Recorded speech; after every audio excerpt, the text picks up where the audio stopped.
This is CBN Newswatch. We'll have a look at former President Trump's dominant win in Iowa in a few moments. But first, as Israel keeps up its fight against Hamas in the Gaza Strip and Hezbollah in the north along the border with Lebanon, the country's defense minister says Israel's future depends on the outcome of this war. CBN Middle East correspondent Julie Stahl has that story. Israeli Defense Minister Yoav Gallant says the intensive fighting in the northern Gaza Strip has ended and will also be over soon in the city of Khan Yunis in southern Gaza. But the Israeli military will keep attacking to eliminate Hamas capabilities and return the hostages home.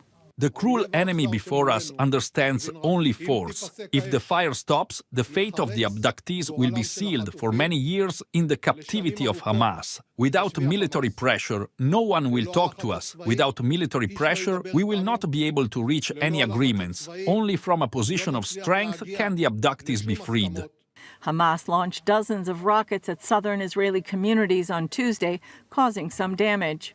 Hamas marked 100 days of war by releasing videos about 3 hostages, Itai Sversky, Yossi Sharabi, and Noah Argamani, whose mother has brain cancer and recently appealed for the release of her daughter so she can see her before she dies. 26-year-old Noah Argamani was with her friends celebrating peace at the Nova Music Festival before being seized by Hamas.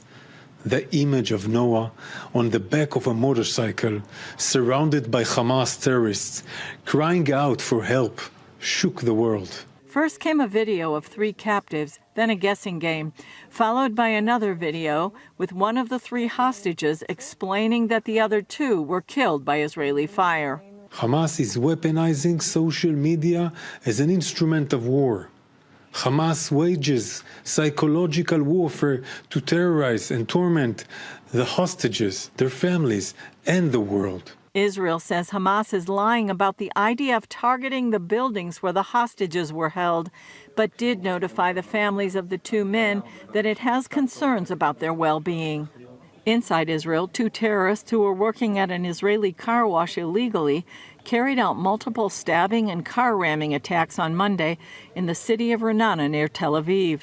1 woman was killed and 17 others injured, including children in the terror attacks, as Israel's cabinet continues to debate whether or not to allow West Bank Palestinians into the country to work. On the northern front, Israel struck Hezbollah targets on Monday. Earlier, a Hezbollah rocket made a direct hit on a home in an agricultural community along the border, killing 2 Israelis. Iranian-backed groups continue to use the Gaza war as an excuse to carry out attacks in the region. Sources said the Iranian Revolutionary Guards launched ballistic missiles that hit an upscale area in Erbil, Iraq, near the U.S. consulate. 4 civilians were reportedly killed and 6 injured. Iran announced it had launched strikes against what it called an Israeli spy headquarters and the gathering of anti-Iranian terrorist groups. Earlier, Houthi rebels fired a missile at a U.S.-owned ship off the coast of Yemen less than a day after they launched an anti-ship cruise missile at an American destroyer in the Red Sea. The Yemeni armed forces consider all American and British ships and warships participating in the aggression against our country as hostile targets.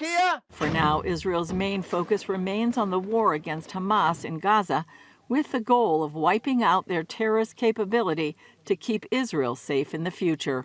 Julie Stahl, CBN News, Jerusalem.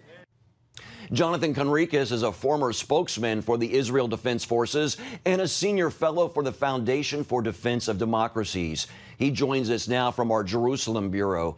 Jonathan, what is your assessment of the IDF military campaign in Gaza? What I can say is that we are in transition.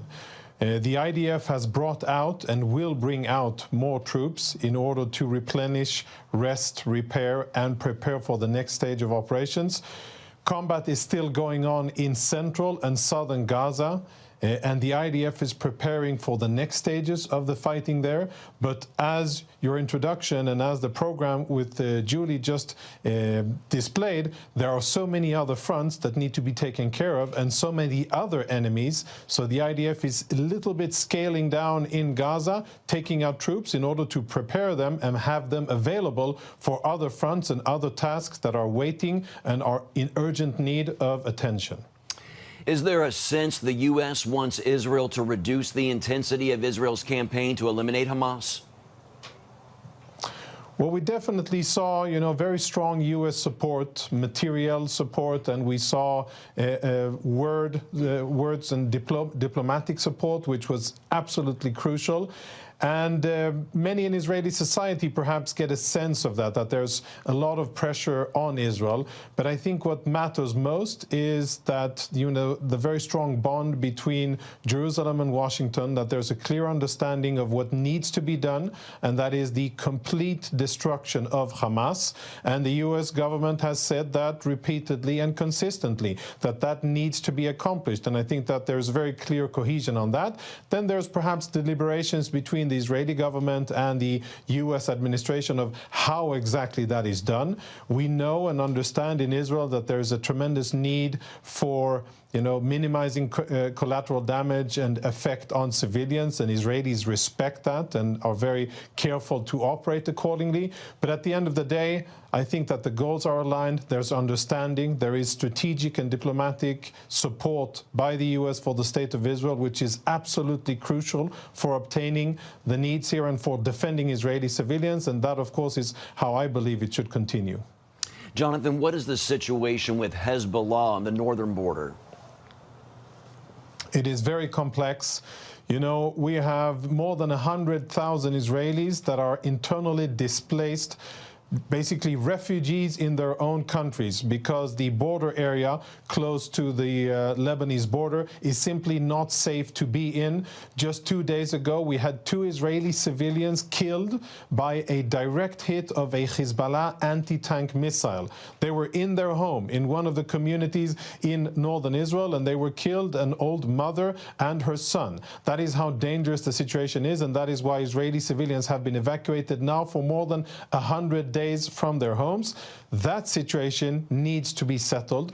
We're currently in a stage where Israel is still holding back, only defending itself, and not yet taking the initiative, not yet doing preemptive or more active measures against Hezbollah. Of course, measures that Israel can and maybe will be forced to take. But at the end of the day, Israel is still hoping for and waiting for diplomacy to deliver a riddance of Hamas from the proximity of the border. If that happens, that will save a lot of lives in Israel and in Lebanon and probably in the entire region. If it doesn't, then Israel will have to take care of these matters by the tools that Israel has available, military and other tools. And I hope that we could prevent that.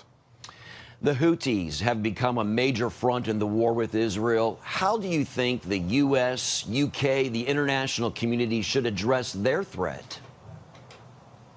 Yes, well, we're seeing, the masks are coming off the Iranian octopus and their different tentacles in the region. The Houthis being perhaps the advanced guard of the Iranians in that area of the world, and it's becoming more and more difficult for anybody in the world to claim that these are not Iranian fingerprints and this isn't aggression by the Iranians. And what we're seeing now, finally, is a global response and actual actions, not only words, but actions in order to make sure that global shipping can continue to operate in the Red Sea and the Suez Canal. A lot is at stake here, and we're seeing action for the first time. I don't think it will be the last, but what I find very interesting is that there's still this, for some reason, this buffer of deniability between the Houthis, which are manned, funded, guided, and instructed by the Islamic Republic of Iran, by Tehran.